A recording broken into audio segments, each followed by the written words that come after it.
Массивные лапы тяжело ступали по остывающей земле. Осень приближалась к своему экватору, прогоняя солнце и вытягивая тепло из всего вокруг. Ночи были такими холодными, что Ляля не могла сомкнуть глаз. Ее худое, истощенное тело пробивало дрожью, клыки выстукивали сложный ритм. Не помогали даже уютные ямки, наполненные опавшей листвой, и раскидистые корни гигантских деревьев. Тело деревенело за ночь, а потом плохо слушалось днем. Силы медленно утекали из нее, а воспоминания о счастливой жизни постепенно меркли. В снах Ляля снова оказывалась в своем дворе. Там стоял утепленный вольер, который подогревался зимой, а еще была большая миска со свежей едой. Собака хорошо помнила это, а вот черты лиц своих хозяев уже почти забыла. Она бы отличила их по запаху среди тысяч других людей, но понимала, что никогда больше их не встретит. Желудок сжался в болезненном спазме, отчего Ляля тихонько заскулила.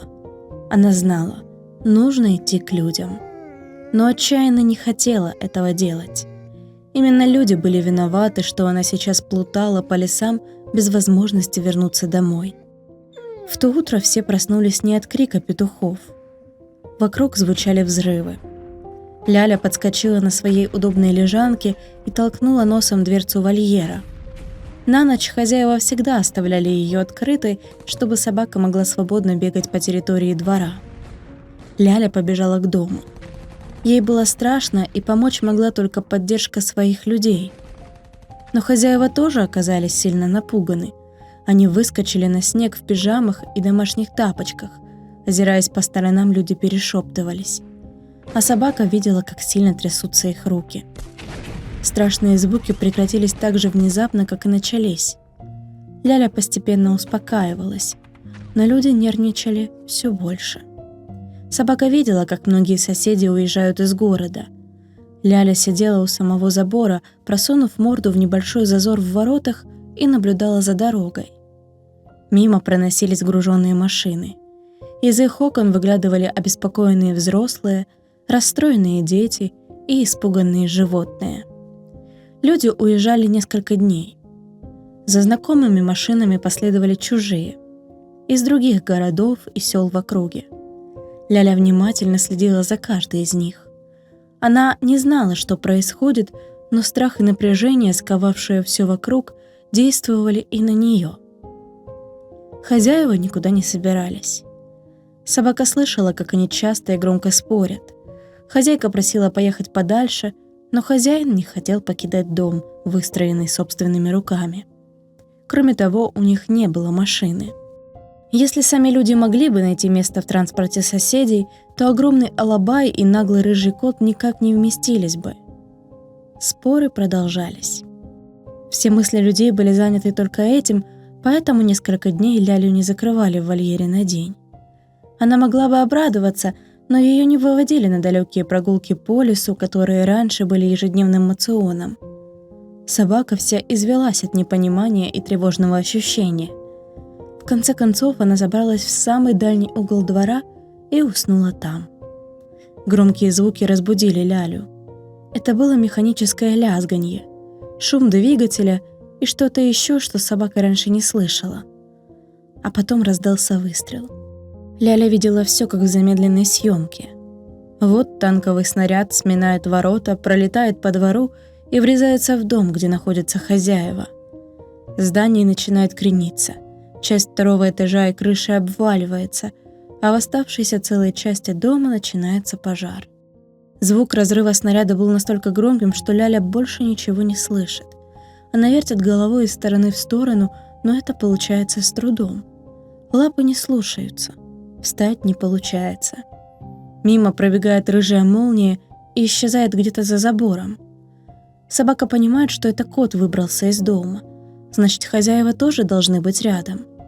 Но сколько Ляля не смотрит по сторонам, никого не видно. Ворота сорваны с петель. Мимо них проезжает огромная зеленая машина. Она вся из металла, со странными колесами, пахнет смазкой, ржавчиной и смертью. Машина крутит длинным стволом по сторонам. направляет его на дом по другую сторону улицы и снова стреляет. Ляля тогда сильно удивилась, почему она это видит, но не слышит. Через забор было видно, как крыша соседнего дома падает, а стены охватывает пламя. Собака завороженно наблюдала, как зеленая машина проехала дальше по улице. Одна за другой мимо ее дома проходила военная техника.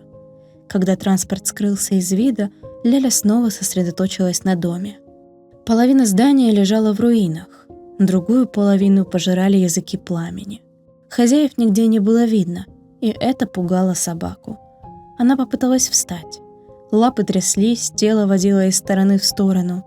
С трудом Ляле удалось добраться до разрушенного дома. Собака все еще ничего не слышала, что сбивало ее с толку, однако нос работал исправно.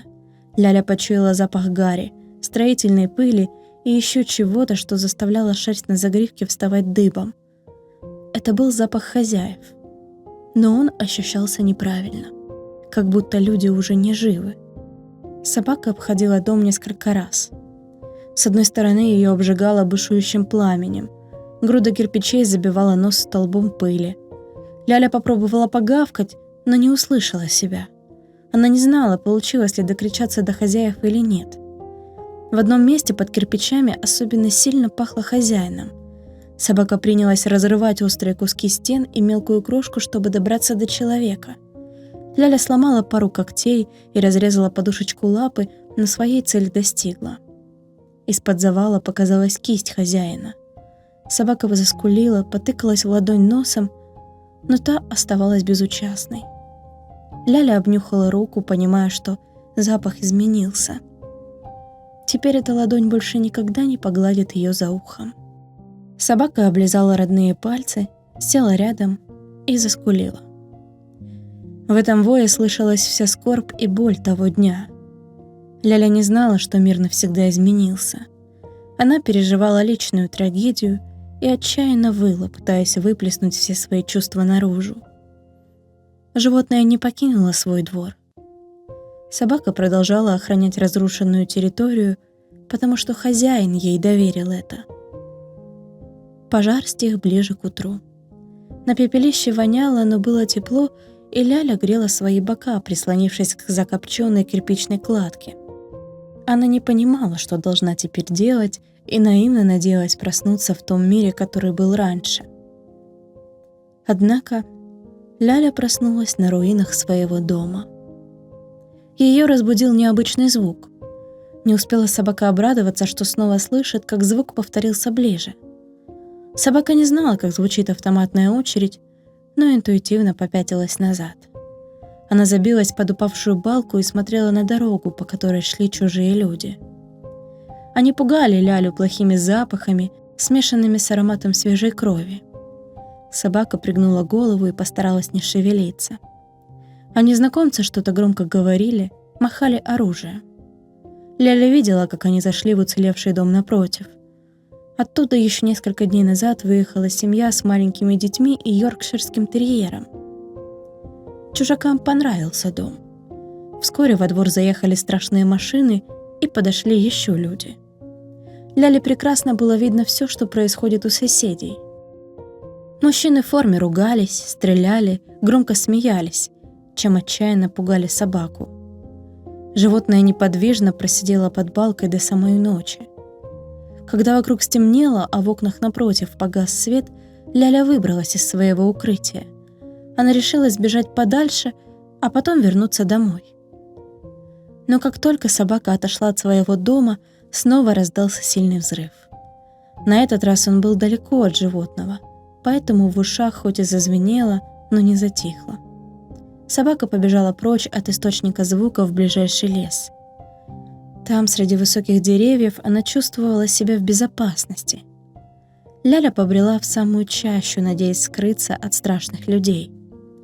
Она шла так долго, что почти не чувствовала лап, а потом упала под высоким деревом и долго лежала, пытаясь восстановить сбившееся дыхание.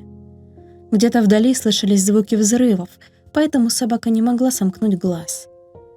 Кое-как отдохнув, она отправилась дальше. Места вокруг были совершенно незнакомыми. Ляля бродила несколько дней, прежде чем нашла выход из леса. Недалеко виднелось небольшое село. Тут было тихо, и жизнь шла своим чередом. Собаке показалось, что весь пережитый ужас ей приснился. Но как только она увидела человека, идущего по проселочной дороге, лапы предательски задрожали. Ляля не рискнула выйти навстречу. Отбежала подальше в лес, чтобы ее не заметили. Но далеко не ушла. Пить можно было из ручья неподалеку, а вот есть хотелось сильно. В одном из крайних домов не было домашних животных, кроме кур. Поэтому хозяйка выносила остатки еды в помойную яму на окраине леса. Собака питалась там какое-то время, но ее заметили и прогнали. Ляля побрела дальше. Она не знала, сколько времени прошло с тех пор, как собака покинула руины своего дома. Бесцельно шла вперед, пила из луж и рек, ела мусор вдоль дорог и не рисковала попадаться на глаза людям. Вокруг менялся пейзаж. Пришла весна. В какой-то момент Ляля даже начала наслаждаться нежданной свободой. Она могла идти в любую сторону. Никто не тянул поводок и не спешил домой. Но сразу за этими мыслями возникал образ хозяев, уютного вольера и полной миски. Тогда собака принималась жалостливо выть, а из ее глаз текли скупые слезы. Однажды Ляля почувствовала себя плохо. Что-то болело внутри, и собаке пришлось долго лежать, пережидая приступ. Через какое-то время ситуация повторилась. Животное не знало, что с ним, но понимало, что люди могут помочь. Выйдя к очередному селу, Ляля долго приглядывалась ко дворам. Люди спокойно занимались своими делами. На одинокую истощенную собаку никто не обращал внимания. На следующий день животное подошло ближе. Светлана заметила зверя, но побоялась подходить. Все же Алабай крупная собака с не очень доброжелательным видом. Но ни в тот день, ни на следующий Ляля к домам не подходила, на домашний скот не заглядывалась. Тогда женщина собрала немного каши и отнесла на опушку леса. Собака побоялась выйти к человеку. Но как только она отошла, Ляля подбежала и с жадностью накинулась на кашу. Женщина пряталась за деревьями неподалеку и смогла рассмотреть плачевное состояние животного. Светлане понадобилось несколько дней уговоров и вкусной еды, чтобы убедить Лялю зайти во двор. Женщина решила откормить несчастного зверя и подыскать ему дом. Но день сменялся днем, а собаке не становилось лучше. Она не поправлялась, стала вялой, поскуливала как будто от боли. Тогда Света отвезла животное к ветеринару. Оказалось, что у Ляли прогрессирует редкое заболевание печени. К этому добавились проблемы с молочными железами, половой системой и гельминтами. Собаку срочно нужно было лечить, но где взять деньги, Светлана не знала. Недавно Ляля потеряла хозяев и дом, пережила тяжелый стресс, а теперь оказалась на пороге в мир иной.